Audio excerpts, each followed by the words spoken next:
அனைவருக்குமே வணக்கம். சற்று முன் கிடைத்திருக்கக்கூடிய ஒரு மிக மிக முக்கியமான செய்தி ஒன்று வெளியாகி உள்ளது.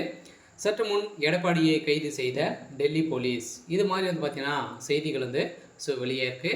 ஏற்கனவே எடப்பாடி பழனிசாமி அவர்களும் பார்த்தீங்கன்னா அவருடைய வாய்க்கொழுப்பாலே பார்த்தீங்கன்னா அங்கங்கே பேசி பார்த்தீங்கன்னா ஒரு மிகப்பெரிய சம்பவங்கள் செய்து இப்போ எடப்பாடி பழனிசாமி அவர்களும் பார்த்தீங்கன்னா அதிரடியாக பாஜகவுடைய மேலிடம் சுதரடியாக எடப்பாடி பழனிசாமி அவர்களும் பார்த்தீங்கன்னா இப்போ வசமாக சிக்கிவிட்டிருக்காங்க. இதனால் பேர்லாம் எடப்பாடி பழனிசாமி அவர்கள் ஏற்கனவே கொடநாடு வழக்கில் இவருக்கு முழு சம்மதங்கள் இவர்கிட்ட தான் இருக்குது அப்படின்றத இப்போ பார்த்தீங்கன்னா நிரூபணமாக இருக்குது. இதன் அடிப்படையில் தான் இப்போ அதிரடியாக எடப்பாடியை கைது செய்ய டெல்லி போலீஸ் பார்த்தீங்கன்னா தமிழகத்தில் வரப்போகிறதாக ஒரு தகவல் வெளியே இருக்குது.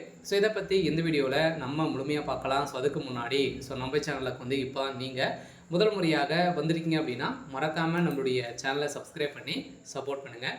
வாங்க வீடியோக்குள்ளே போகலாம். பார்த்தீங்கன்னா இப்போ அதிரடியாக சமீப காலத்துக்கு முன்னாடி பார்த்தீங்கன்னா எடப்பாடியுடைய உறவினர்கள் வீட்டில் அதிரடியாக ரைடுகள் நடந்தது. இந்த ரைடின் அடிப்படையில் இதில் பார்த்தீங்கன்னா சகோதரியிடம் மோசடி செய்த வழக்கில் கைதான அதிமுக மாஜி அமைச்சர் சண்முகநாதன் பார்த்தீங்கன்னா எடப்பாடியுடைய ஒரு நெருங்கிய நண்பராக தான் இருக்கார்.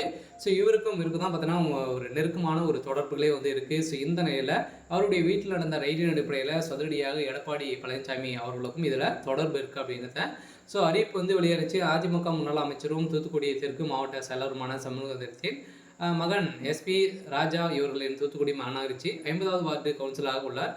இவர்களிடையே பார்த்தீங்கன்னா அவங்களுடைய வீட்டில் நடந்த ரைடின் அடிப்படையில் அதிரடியாக எடப்பாடியுடைய பணங்கள் அனைத்துமே அங்கே தான் பதிக இருக்குது அப்படிங்கிற மாதிரி தகவல் வெளியே இந்த தகவலின் அடிப்படையில் தான் எடப்பாடி அதிரடியாக இப்போ கைது செய்யப்பட்டிருக்காரு. பார்த்தீங்கன்னா டெல்லி மேலிடம் இப்போ வருகின்ற சட்டமன்ற தேர்தலுக்காக பார்த்தீங்கன்னா தனித்து போட்டியிட போகிறோம் அப்படின்ற மாதிரி எடப்பாடி பழனிசாமி அவர்கள் சொல்லி வரும் நிலையில் இப்போ அதிரடியாக பாஜக பார்த்தீங்கன்னா அதிரடியாக ஒரு மிகப்பெரிய கட்சிகள் போட்டு எடப்பாடி அவர்கள் கைது செய்து உள்ள தள்ளிட்டாங்க அப்படின்னு பார்த்தீங்கன்னா சதுரடியாக அதிமுக தலைமையகம் வேறு ஒருவர் தான் உட்கார போகிறாங்க இல்லையா.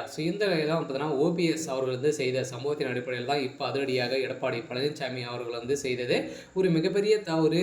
அம்மா அவர்கள் பார்த்தீங்கன்னா இவர் மூலமாக தான் பார்த்தீங்கன்னா அனைத்து சிறுமிசங்களும் செஞ்சுருக்காங்க அப்படின்ற மாதிரி இப்போ ஒரு ஆதாரங்கள் இப்போ கிடைத்திருக்கு. இந்த ஆதாரத்தின் அடிப்படையில் இப்போ எடப்பாடி பழனிசாமி அவர்கள் பார்த்தீங்கன்னா கைது செய்யப்பட போகிறதாக ஒரு தகவல் வெளியாக இருக்குது. இந்த தகவலின் அடிப்படையில் இப்போ எடப்பாடி பழனிசாமி அவருடைய கதை ஒட்டுமொத்தமாக முடிஞ்சிருக்கு.